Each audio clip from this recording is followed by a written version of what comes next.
आपने नदिया के पार और हम आपके है कौन फिल्म तो देखी होगी। पप्पू ने भी देखी थी। इसलिए जब प्यार में पचासों बार ठुकराए गए पप्पू को इससे आसान चांस नहीं सूझा। जब उसे पता चला कि जिस लड़की से भैया की शादी की बात चल रही है उसकी एक छोटी बहन भी है। भैया तो ठहरे घरेलू प्राणी, मीन्स डोमेस्टिक एनिमल। उन्होंने तो पहले ही घोषणा कर दी थी कि वो लड़की उड़की देखने नहीं जाएंगे, जो मम्मी पापा पसंद करेंगे उसी से शादी कर लेंगे। इस स्टेटमेंट से ये भी पता चलता है कि भैया साली आधी घरवाली वाली बकवास से भी वास्ता नहीं रखते। तो फिर क्या था? तय दिन पर, मगर तय समय पर नहीं, क्योंकि आज पप्पू को तैयार होने में कुछ ज़्यादा ही समय लग रहा था। पप्पू को लड़की पसंद करने की जिम्मेदारी देकर जिप्सी में बहनों के साथ बिठा दिया गया। गाड़ी तो अपने रफ्तार में ही चल रही थी, मगर पप्पू के ख्याली घोड़े आज कुछ ज़्यादा ही तेज दौड़ रहे थे। सो आज उसको ऐसा लग रहा था कि सब धीमे धीमे ही चल रहे हैं। फाइनली गाड़ी लड़की के घर पहुंच गई।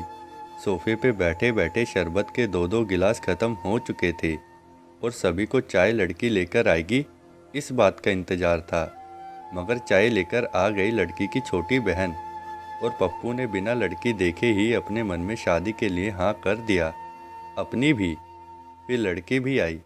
पप्पू की बहनों को लड़की कुछ खास पसंद नहीं आ रही थी, मगर पप्पू को तो पसंद आ गई थी लड़की की बहन। और वीटा पावर भी उसी के पास था, क्योंकि माँ के द्वारा दी गई खानदानी कंगन पप्पू के पास ही थे। माँ ने 2 शगुन दिए थे, पसंद आने पे कंगन, नहीं तो 501 रुपये में जय हो रघुनंदन। शरबत चाय मिठाई नमकीन खाना ख़त्म होने के बाद जब पप्पू की घर वापसी की गाड़ी आई तो वो तो बस उनका एक बार और दीदार कर लेना चाहता था, मगर होने वाली भाभी के घर वालों के आलोकनाथ वाली मुद्रा ने उसको अपनी भावनाओं पर नियंत्रण रखने को मजबूर कर दिया था।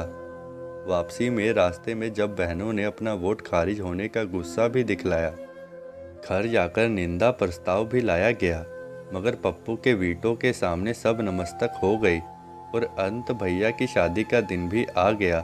पूरी शादी की रस्मों में पप्पू ने अपने कैमरे से भैया भाभी की कम, भैया की साली की तस्वीरें ज़्यादा लेता रहा। ऐसी बात नहीं है कि उसने शादी की और तस्वीरें नहीं ली। हाँ, बस वही तस्वीरें ली जिनमें वो भी फ्रेम में थी। आखिरकार विदाई की घड़ी आ गई। भाभी अपने घर वालों से बिछड़ने पे रो रही थी और पप्पू भैया की साली से बिछड़ने पे, मगर उसने आंसू नहीं आने दिए। आखिरकार मत जो ठहरा। घर आकर सबसे पहले पप्पू ने ये काम किया कि चार्ज में लगे भाभी के मोबाइल से मंदाकिनी का नंबर ले लिया। हाँ जी हाँ, भाभी का मोबाइल में पैटर्न लॉक नहीं था और भैया की साली का नाम मंदाकिनी ही था। नंबर तो ले लिया, मगर अगले 3 दिन क्या कहकर बात शुरू करे यही सोचते हुए बीत गए। आखिर भाभी को ये बोलते सुन के कि उनके एक कान का झुमका नहीं मिल रहा है, मौका मौका वाला गाना उसके कानों में गूंजा और उसने अपनी गुंजन मंदाकिनी को कॉल लगा दिया। पप्पू को लगा लड़की है शायद। अनजान नंबर देख के नहीं उठाए, मगर दूसरा रिंग होने से पहले कॉल उठ चुका था और उधर से हेलो सर की ध्वनि गूंज रही थी। मगर दिक्कत ये कि पप्पू अपना इंट्रो कैसे दे। अगर ये बोले कि आपकी सिस्टर का देवर तो ये सुनने में अजीब लगता, और अगर अपना नाम पप्पू बताता तो लोगों ने ये नाम तो सार्वजनिक स्तर पे बताने लायक ही नहीं छोड़ा है। फिर पप्पू को अपना सर्टिफिकेट वाला नाम अनिकेत याद आया और उसने नाम जगह के साथ बताया तो सामने वाली पार्टी को समझने में देर नहीं लगी। फिर तो झुमके को गिरे हुए आधा घंटा बीत चुका था, मगर पप्पू छत पे टहल टहल के बतियाए जा रहा था। हेलो सामान्य बातचीत है ना, बातों बातों में पता चलता है कि वो यानी मंदाकिनी मास्टर करने के साथ साथ LIC एजेंट भी है। पप्पू ने बहुत सारी मुबारकबाद भी दी, क्योंकि प्रेम के रास्ते में ये मुबारका सीढ़ी का काम करती है। फिर उसने ही कॉलेज जाना है बोल के बातों को विराम दी और पप्पू ने भी ऑफिस जाना है कह के। फिर उसके बाद तो बातों का सिलसिला ही चल पड़ा। रात दिन, दिन रात बिस्तर पे, छत पे, पार्क में। ऑफिस जाने से पहले ऑफिस से छूटने के बाद बातें तो सब हो गई, मगर पप्पू अपने दिल की बात, हाँ जी वही वाली, कह नहीं पाया। मगर 14 फरवरी ने उसको हिम्मत बढ़ाई। पप्पू ने कॉल लगा के अपने प्रेम प्रस्ताव को पेश किया, जिसके जवाब में खामोशी ही आई।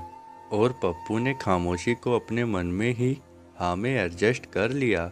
उसने ना भी तो नहीं बोला था। अब जब भी व्हाट्सएप पे पप्पू दिल वाली इमोजी भेजता, वो लाफिंग वाली इमोजी भेजती। ऐसा करते करते इस रोमांटिक घटना को 6 महीने होने को आए। अब तक पप्पू प्रेम के मोबाइल बिल के 50 प्रीपेड पेमेंट करा चुका था। वो तो भला हो मुकेश भैया का, जिन्होंने जियो जैसा उपहार दिए और मोबाइल से छुटकारा मिला। नहीं तो मोबाइल का रिचार्ज कराते कराते पप्पू तो डिस्चार्ज ही हो जाता। मगर इस बार जानू, पप्पू ने खुद ही ये नाम रखा था। जब वो अकेले में खुद से बात करता था कि टारगेट पूरा नहीं हुआ रे बाबा LIC का, तो पप्पू मना कैसे करता। आखिर पापी प्यार का सवाल है। तो उसने एक नहीं 2 इंश्योरेंस करा लिए और नॉमिनी भी जानू को ही बना दिया। और उसने भी हमेशा की तरह मना नहीं किया। ऐसे तैसे होते होते 1 साल होने को आए। पप्पू को जब भाभी को मायके घुमाने के लाने की जिम्मेदारी मिली, तो उस रास्ते तो पप्पू प्यार के प्लान बनाते हुए ही बिता। मगर जब पप्पू सुबह उठा तो भाभी ने गरम चाय की बजाय गरम मिजाज दिए। पप्पू के तो होश घूम गए कि कहीं भाभी को उसके प्रेम की कहानी के बारे में तो नहीं पता चल गया। बरामदे में बाहर आकर जैसे ही कुर्सी पे बैठा तो गिरते गिरते बचा, जब बहन ने बताया कि भाभी की बहन अपने प्रेमी के साथ भाग गई। भाभी की बहन यानी भैया की साली, यानी कि पप्पू सीधा छत पे भागा। वो अपने मोबाइल से उनके मोबाइल को कॉल लगाया तो उसके रिचार्ज किया हुआ नंबर स्विच ऑफ आया। अरे हाँ बाबा, तब तक जियो पेड हो चुका था। पप्पू अपना माथा पकड़ के ये सोच में डूबा ही था कि वो उसके फ़ोन को रिचार्ज करता था, मगर वो किसी और से बात करती थी कि तभी मोबाइल में नोटिफिकेशन का बीप बजा। पप्पू ने हड़बड़ा के मोबाइल उठाया। मैसेज आया था, LIC के प्रीमियम भरने की डेट नज़दीक आ गई थी। हाँ जी हाँ, वही प्रीमियम। पप्पू अभी गूगल पे नॉमिनेट चेंज करने का प्रोसीजर ढूंढ रहा है। ऐसी और कहानी देखने के लिए हमारे चैनल को सब्सक्राइब जरूर करें, ताकि आने वाली वीडियो आप सबसे पहले देख सकें। प्लीज़ चैनल को सब्सक्राइब जरूर करके जाइए।